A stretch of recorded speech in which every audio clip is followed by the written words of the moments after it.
મહીસાગર જિલ્લાના લુણાવાડા તાલુકાના લીંબડિયા ચોકડી પાસે આવેલા એસઆર પેટ્રોલ પંપ ઉપર લૂંટ વિથ મર્ડરના આરોપીને મહીસાગર પોલીસે ઝડપી પાડી કાયદેસરની તપાસ હાથ ધરી હતી। લુણાવાડા તાલુકાના લીંબડિયા ચોકડી પાસે તારીખ 21/11/15ની મોડી રાત્રે બે બાઇક પર આવેલ 5 ઇસમોએ લૂંટના ઈરાદે પેટ્રોલ પંપમાં તોડફોડ કરી હતી।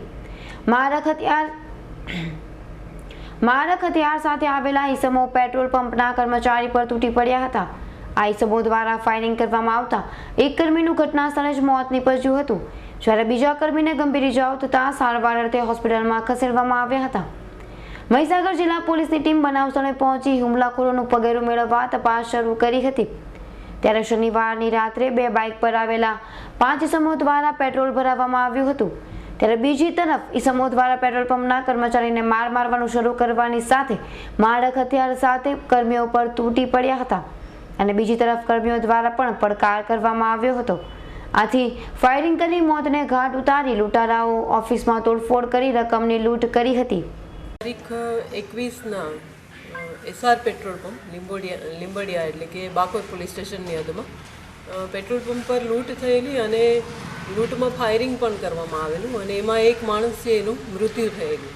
જે તે સમયે આ ગુનાની તપાસ અમે હાથ ધરેલી અને એના અનુસંધાનમાં બાતમીદારો વગેરે રીતના અમને જાણવા મળ્યું કે પ્રદીપ માલીવાડ કુંભારવાડિયા જે લીંબડિયાની બિલકુલ બાજુનું જ ગામ છે, ત્યાં રહીજી અને પ્રદીપ માલીવાડ અને બીજા એક નારણ કાકા અમદાવાદના, આ બધા અને સાથે સાથે 4 વ્યક્તિ જાબુઆ મધ્યપ્રદેશના, એ લોકોએ આ લૂંટને અને ફાયરિંગને અંજામ આપેલું। પેટ્રોલ પંપ લૂંટનો પ્લાન નારણ કાકા અને પ્રદીપ રહીજી એ બધાએ બનાવેલો અને 4 લોકો મધ્યપ્રદેશ જાબુવાના એને પણ આમાં સામેલ કરેલા। પ્રદીપ અને રહીજી જે લીંબડિયા કુંભારવાડિયાના એટલે અવારનવાર એસઆર પેટ્રોલ પંપ પર પેટ્રોલ પુરાવા જતા। એના કારણે એમને ખબર કે લગભગ સાંજના 7 વાગ્યે મેનેજર છે એ તમામ જે પૈસા જેટલા પણ હોય છે પેટ્રોલ પંપ પર એ લઈ અને જાય છે અને એનું કાઉન્ટર ખાલી થઈ જાય છે સાંજે 7 વાગ્યે। એના આધારે એ લોકોએ લૂંટનો પ્લાન એ રીતના બનાવ્યો કે પહેલાં પૈસામાં 500 રૂપિયામાં પેટ્રોલ પંપ પર પેટ્રોલ ભરાવી દેવાનું અને એ પછી પૈસાની રકઝક કરવાની અને પેટ્રોલ પંપ છે એના જે કાઉન્ટર છે એમાંથી પૈસા લૂંટી જવાના અને આ બધી આખું પ્લાનિંગ ઘડી અને લોકો ગયા પેટ્રોલ પંપ પર લૂંટ કરી અને ફાયરિંગ પણ કર્યું, જેના આધારે અમે પૂરી બાતમી તપાસ કરેલી અને એમાં પ્રદીપ છે એ હાલમાં પકડાયો છે। પ્રદીપ અને રહીજી બીજું પણ એક પોતાની સાથે એસીબીનું કાર્ડ રાખતા, એન્ટી કરપ્શન બ્યુરો ઓફ ઇન્ડિયાનું કાર્ડ, અને એ બીજાને વેચાતું પણ આપતા। 5-5 હજાર રૂપિયા લે અને એક એસીબી કાર્ડ ફોટા સહિતનું કોઈ પણ માણસને જોઈતું હોય તો આપે।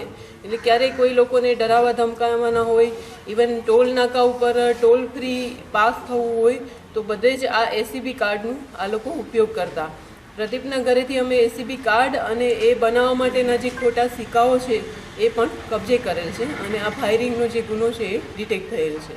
મહીસાગર જિલ્લા પોલીસ વડા ઉષારાણાના માર્ગદર્શન હેઠળ આ ગુનાના આરોપીઓને શોધી કાઢવા જુદી જુદી પોલીસ અધિકારીઓની ટીમો બનાવી કામગીરી સોંપવામાં આવી હતી। આ દરમિયાન પોલીસને બાતમી મળતા પોલીસે વોચ ગોઠવી 5 શખ્સોને બાઇક સાથે ઝડપી પાડ્યા હતા અને કાયદેસરની કાર્યવાહી હાથ ધરી હતી। મેહુલ પટેલનો રિપોર્ટ, S9 ન્યૂઝ, મહીસાગર।